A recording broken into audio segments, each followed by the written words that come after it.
अस्सलाम वालेकुम प्यारे दोस्तों। कहते हैं कि इस्लाम धर्म में मुसलमान इबादत सिर्फ अल्लाह की करता है। अल्लाह के सिवा किसी की भी इबादत नहीं की जाती है। बुजुर्गों के आस्थाने पर जाकर हाजिरी लगाते हैं और फातिहा पढ़ते हैं। उनकी पूजा नहीं करते, बल्कि बुजुर्गों के वसीले से अल्लाह से दुआ मांगते हैं कि बुजुर्गों के सदके में अल्लाह ताला हमारी दुआ कबूल फरमा लें। दोस्तों, अल्लाह ताला ने इंसान को अपनी इबादत के लिए पैदा किया, मगर इंसान दुनिया की रंगीनियों में इस कदर खो चुका है कि वह दुनिया में आने का मकसद भी भूल गया। कब्र इंसान को 70 बार याद करती है, मगर इंसान कब्र को एक बार भी याद नहीं करता। कब्र कहती है, मेरे अंदर आने से पहले तैयारी करके आना, मैं सांप बिच्छुओं का घर हूँ, मेरे अंदर अंधेरा है और तुम अमल की रोशनी लेकर आना। जुल्हज्ज का महीना था। 1,20,000 जहाज खाना काबा जा रहे थे। जहाज 3,000 की फुट की बुलंदी पर परवाज कर रहा था। बिजनेस क्लास के लोगों से एयर होस्टेस इंतहाई बावात तरीके से पेश आ रही थी। लोग एक दूसरे से बातें कर रहे थे। इनमें 30 साल का अब्दुल्ला भी था, जो किसी काम से सऊदी अरब जा रहा था। एयर होस्टेस ने जहाज की तमाम लाइट्स को बंद कर दिया। चुनाचे लोगों पर गुनूदगी तारी हो गई। इतने में जहाज को एक जबरदस्त झटका लगा। जहाज की तमाम लाइट्स जल उठी। इमरजेंसी सायरन की आवाज से जहाज गूंज उठा। तमाम लोग परेशान होकर एक दूसरे की तरफ देखने लगे। आखिर यह झटका किस वजह से आया? सब लोग एयर होस्टेस से पूछने लगे, आखिर क्या हुआ, हमें कुछ तो बताएं। एयर होस्टेस कहने लगी, मैं कप्तान से राब्ते में हूँ, वह बताएगा जहाज के साथ क्या हुआ। जहाज की पायलट ने ऐलान कर दिया कि जहाज का एक इंजन फेल हो चुका है, जबकि दूसरे में भी खराबी है। हमारे अंदाजे मुताबिक के 10 मिनट के बाद जहाज क्रैश कर जाएगा। तमाम लोगों से गुजारिश है कि अपने लिए दुआ कर लीजिए। यह सुनना था कि मुसाफिरों की सांसें ऊपर की ऊपर और नीचे के नीचे रह गई। तमाम के तमाम मुसाफिर मदहोश हो गए। हर कोई अपनी मौत की अक्सबंदी करने लगा। बिजनेस क्लास के लोग चीख कर कहने लगे, तुम लोग किस तरह की बकवास कर रहे हो? तुम लोग हमें नहीं जानती, हम कौन हैं? होस्टेस ने घबराते हुए कहा, दोस्तों, चीखने चिल्लाने से कुछ नहीं होगा। थोड़ी देर बाद हम सब मैयतों में बदल जाएंगे।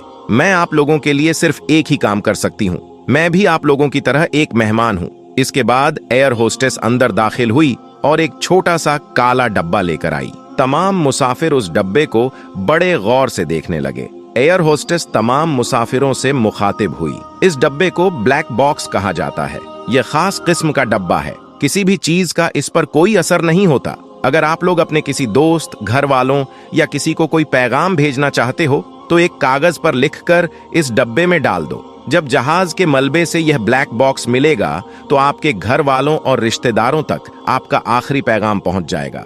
इसके बाद एयर होस्टेस ने तमाम मुसाफिरों को कागज और कलम थमा दिए। इन तमाम मुसाफिरों में से एक मुसाफिर ने लिखा, मेरी बेटी माफ कर देना, मैं सारी उम्र तुम्हें दुनिया की तालीम देता रहा, जबकि तुम्हें कुरान और दीन की तालीम ना दी। जिस नौजवान का नाम अब्दुल्ला था, वह फूट फूट कर रोने लगा। उसके हाथ कांप रहे थे। उसने अपने आंसुओं को साफ किया, फिर लिखने लगा, ए मेरे प्यारे रब, तू सारे जहां का मालिक है। मैं सिर्फ आपको खत लिखना चाहता हूँ। हमारी मौत का वक्त बहुत करीब है। या अल्लाह, इस दुनिया का रस्म रिवाज है, जब कोई छोटा किसी बड़े के पास जाता है तो उसके लिए तोहफा कोई नजराना लेकर जाता है। या अल्लाह, आप बेनियाज है, आप सारी दुनिया को रिज्क देते हैं, आपको किसी भी तोहफे की कोई जरूरत नहीं, मगर मैं बंदा होने की वजह से कुछ तो जरूर पेश करूंगा। अगर मैं अपनी जिंदगी के 30 साल पर गौर करता हूँ, तो मुझे कोई भी ऐसी चीज नजर नहीं आती जो मैं आपको पेश करूं। या अल्लाह, सारी जिंदगी तेरियां नाफरमानियां करते ही गुजार दी। मेरे दिल में यह ख्याल हमेशा आता कि अल्लाह के आगे जो सजदे की हालत में मान ले, वही तू रब है जिसने तुम्हें पैदा किया, तुझे जिंदगी भर रिज़्क़ अता की, यहाँ तक कि माँ के पेट में भी देखभाल की जो नेमतें सारी उम्र तूने सारी अता की, उसका शुक्र अदा करता हूँ। यह तमाम बातें मेरे जहन में आती, मगर मैं शैतान के बहकावे में आकर फिर तुझसे गाफिल हो जाता। मेरे रब, मेरी नमाज, रोजा, हाज, कोई भी चीज इस काबिल नहीं कि तेरे सामने पेश कर सकूं। मैंने सारी जिंदगी लापरवाही में गुजार दी। मैंने अपनी जिंदगी के 30 साल सोता ही रहा। जब जाग आई तो मौत का वक्त बहुत करीब है। जिंदगी के 18 साल पढ़ने में गुजार दिए, जबकि 8 साल रोजी रोटी के लिए एक जगह से दूसरी जगह जाता रहा।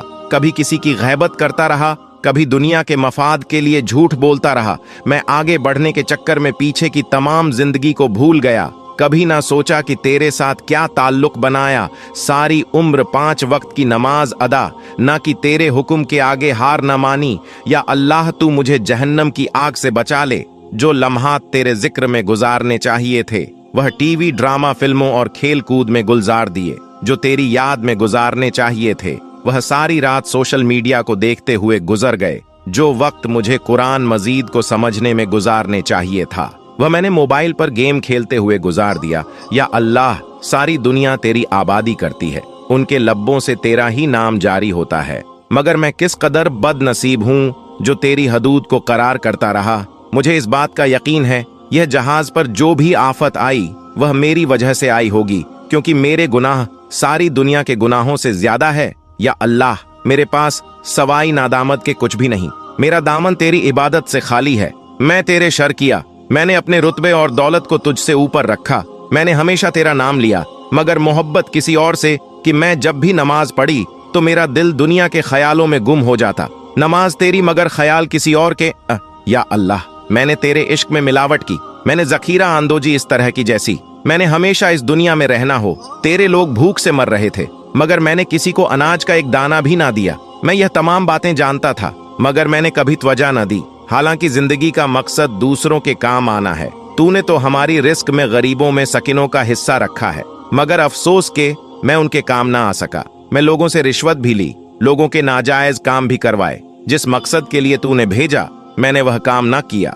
मैं हमेशा अपने आप से झूठ बोलता रहा कि सब कुछ अच्छा है। जब भी अजान की आवाज हुई तो मैं अपना ध्यान किसी और तरफ कर लेता है। अल्लाह, आज मेरे पास कुछ भी नहीं, मेरी झोली खाली है। मेरी झोलियों में सवाई भराइयों के अलावा कुछ भी नहीं। मैं हमेशा तेरे अलावा लोगों से दोस्ती की, हालांकि तेरी दोस्ती के क्या कहने, तेरी दोस्ती सबसे आला, सबसे अजीम है। मैंने उन लोगों से दोस्ती की जो बुरे वक्त में छोड़ गए, जबकि अच्छी वक्त में साथ निभाती रहे। मेरे मालिक, मैं कमजोर हूँ, कमजोर लोगों को माफ करना तेरी शान के लायक है। तेरी यह शान है कि तू गुनहगारों को माफ कर देता है। हम पर यह फर्ज है कि तुझे माफी मांगे। अल्लाह, मैं अपने जुर्म का इकरार करता हूँ, तेरी रहमत से बढ़कर कोई चीज नहीं, तेरी दस्तर से मेरा कोई गुनाह छुपा नहीं। ऐ अल्लाह, मेरी जिंदगी का आखिरी मिनट बाकी बचा है, मुझे बख्श दे मेरी बेगम। मैं चलता हूँ, मेरे बच्चों का ख्याल रखना, इन्हें अच्छा बंदा बनाना। इसके बाद एक धमाका हुआ, जहाज क्रैश कर गया। जहाज क्रैश होने की वजह से कोई भी ना बच्चा। दोस्तों, मैं और तुम आखिरी खत लिखने से पहले अल्लाह से माफी मांग ले। आज हमारे पास वक्त भी है, जिंदगी भी है। अल्लाह ताला ने तंदुरुस्ती और हर नेम से नवाजा है, लिहाजा हमें चाहिए कि हम अल्लाह के बन जाएं। अगर हम लोग अल्लाह के बन गए तो हमारी दुनिया और आखिरत सुवर जाएगी। यह ना हो कि एक दिन हम कब्र की अंधेरी कोठरी में हो, फिर वहां पछतावे के अलावा कुछ भी नहीं होगा। ऐ अल्लाह, मैंने अपने प्राण पर बहुत अत्याचार किया है और पापों को तेरे अलावा कोई माफ नहीं कर सकता, अतः तू अपनी ओर से मुझे माफी प्रदान कर। निसंदेह तू बड़ा ही क्षमा दाता, दयावान व करुणामयी है। इसे बुखारी और मुस्लिम ने रिवायत किया है। दोस्तों, आज की वीडियो में बस इतना ही। वीडियो को लाइक और शेयर करना न भूले। अच्छी वीडियो के साथ आपकी खिदमत में हाजिर होंगे, तब तक के लिए खुदा हाफिज।